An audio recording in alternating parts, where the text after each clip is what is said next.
As Kenyan Parliament approved a contentious finance bill that pushes up taxes, police and protesters clashed in the streets of the capital Nairobi and other cities. At least 5 protesters have been killed and dozens have been wounded as police opened fire on demonstrators trying to storm Kenya's legislature.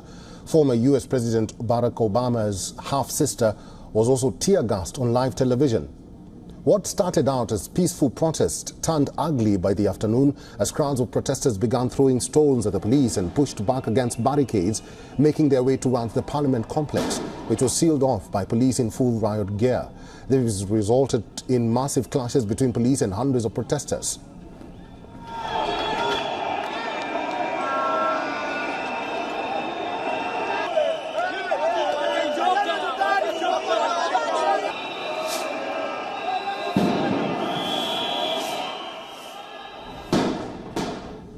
The Kenya Red Cross said that its vehicles had been attacked in anti-tax demonstrations. Several staff and volunteers were injured. Protesters also set sections of Kenya's parliament ablaze after the bill was passed.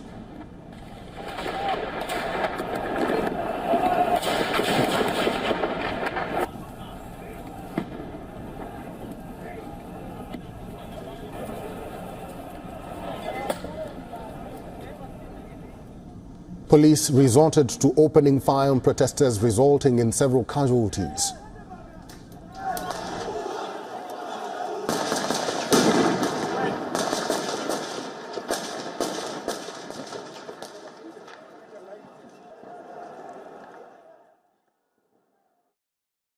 I don't want him as my president. I even regret why I voted him. Yes, he must go. This finance bill, we are not amending. We are rejecting. We withdraw it. Everything, we withdraw it.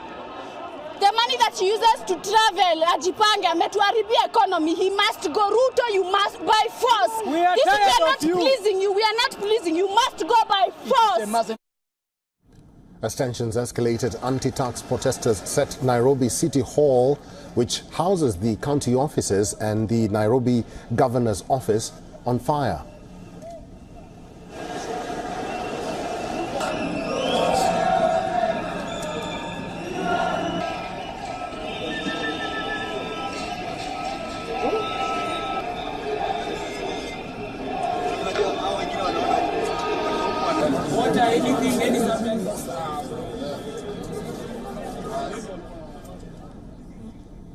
Even the half-sister of former United States President Barack Obama was not spared by the police crackdown in Nairobi. Auma Obama was tear-gassed by police during an interview with CNN Live on Air while protesting Kenya's controversial finance bill. Across the country, protesters vented their ire over the government's tax push. After Nairobi, protests spread to other cities like Mombasa, Kericho, Eldoret, Kisumu, just to name a few.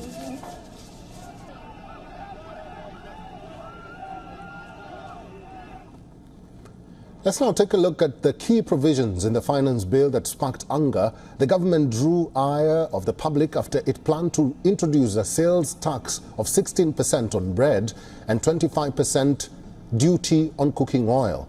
There was also a planned increase in the tax on financial transactions and 2.5% tax on vehicle ownership. These were dropped amid a public outcry.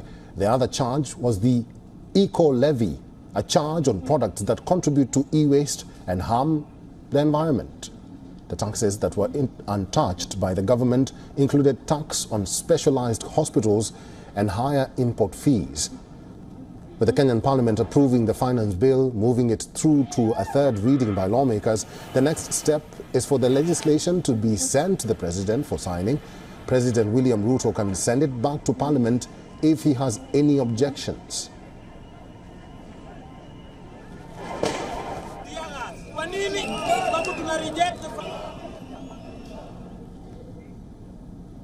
We earlier spoke to Mark Bichachi, who's a communication and political strategist from Nairobi.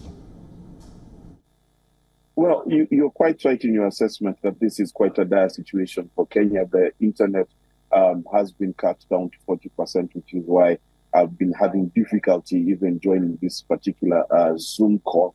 At the same time, the president has landed back in State House, and there are many protesters on the streets.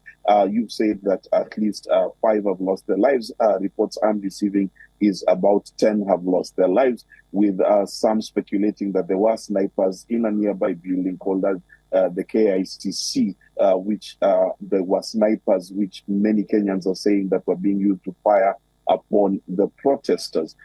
So the question that you've asked, what does the president need to do? Well, it's a difficult question. Some have speculated that he needs to declare a state of emergency.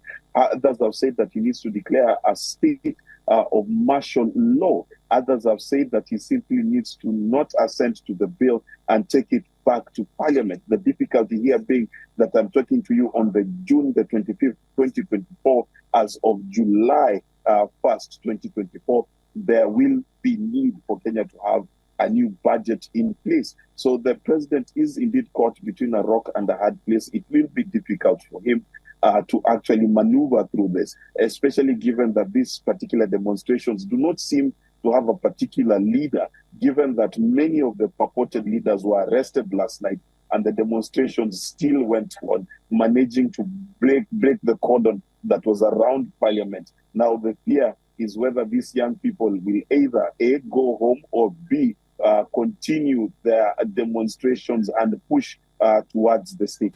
For all the latest news, download the WION app and subscribe to our YouTube channel.